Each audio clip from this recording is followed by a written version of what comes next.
Сәлем достар, бүгін біз сіздермен осындай палау жасап үйренеміз. Ол үшін бізге керегі пияз, сәбіз және де ет керек болады. Ең алдымен пиязымызды осылай турап аламыз.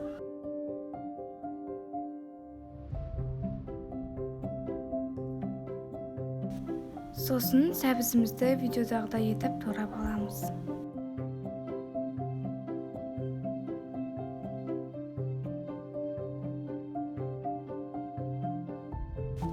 Қысып тұрған қазанымызға майымызды құямыз. Палауға майды көбірек құйған жөн. Майымыз қызған соң етімізді салып қуырып аламыз.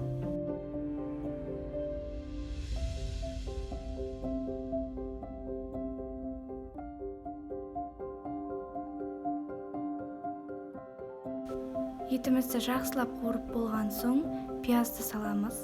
Пиязды жақсылап күйдіріп қуыру керек, сонда палауымыз сарғыштау дәмді болып шығады. Осылай видеодағыдай пиязымыз сарғыштау түске енген соң, артынан сәбізімізді салып, оны да жақсылап араластырамыз.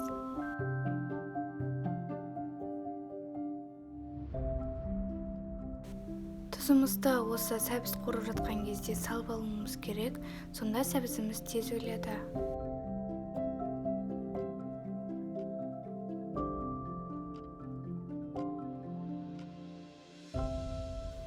Сәбізді осылай жақсылап қуырған соң, артынан суымызды құямыз.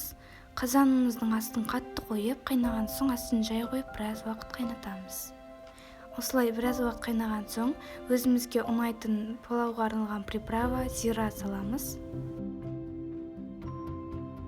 Сосын оны да жақсылап араластырып, артынан чесногымызды салып, сосын күрішімізді саламыз.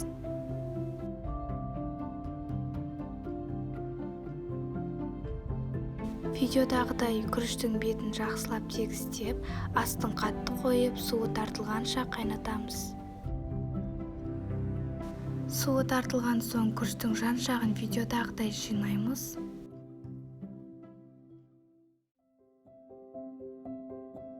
Сосын осылай менікі сияқты тесіп шығасыздар. Енді бетін жауып, астын жай отқа қоямыз.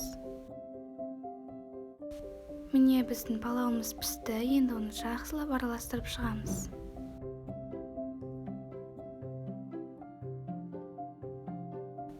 Астарыңыз дәмді болсын.